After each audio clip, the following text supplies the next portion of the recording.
Vous avez la parole. Bedankt, meneer de voorzitter. Monsieur Archet, merci à tous les parlementaires. Merci pour cette invitation.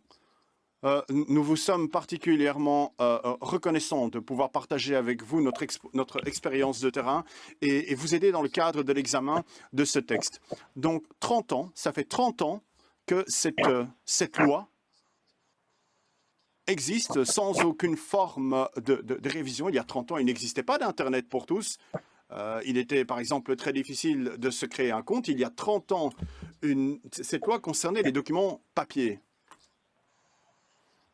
Mais 30 ans plus tard, quel citoyen serait disposé à consentir de tels efforts pour obtenir des renseignements? Aujourd'hui, les gens vont sur Internet pour trouver des informations avec un moteur de recherche. Si je tape région de Bruxelles, capitale, sur Google, je peux y trouver tous les marchés publics, les factures. Il y a 30 ans.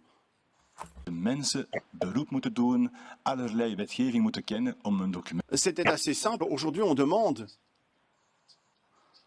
aux citoyens de...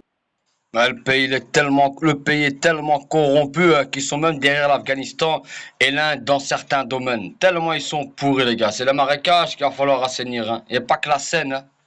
Prendre en compte toute une série de documents pour pouvoir accéder aux documents relatifs aux dépenses de l'État, ce n'est pas normal. Anniversaire d'une loi qui n'a pas été changée. Vous dire qu'il y a un classement qui existe des lois de transparence entre tous les pays, le FOIA Ranking, et la Belgique était dépassée à un pays que je voudrais saluer ici, qui est le Kazakhstan. Donc je voulais lever mon verre ici au Kazakhstan, je peux le féliciter.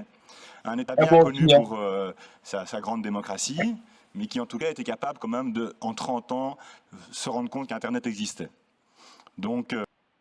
Pour info, la capitale du Kazakhstan, elle a été changée, mais avant c'était Astana. En anagramme, Astana Satana. C'est devenu Nour Sultan.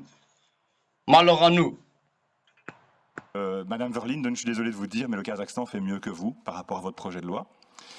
Ce même Parlement a eu pourtant beaucoup de sympathie avec le Kazakhstan il y a 10 ans, quand on a fait voter en un mois une loi pour amnistier un membre de la mafia milliardaire, dont on a beaucoup discuté. Donc, vu les sympathies pour le Kazakhstan, on pourrait aussi s'aligner d'ici un mois sur les normes de transparence en vigueur au Kazakhstan, c'est-à-dire le libre accès sur Internet à la plupart des documents. Thanks.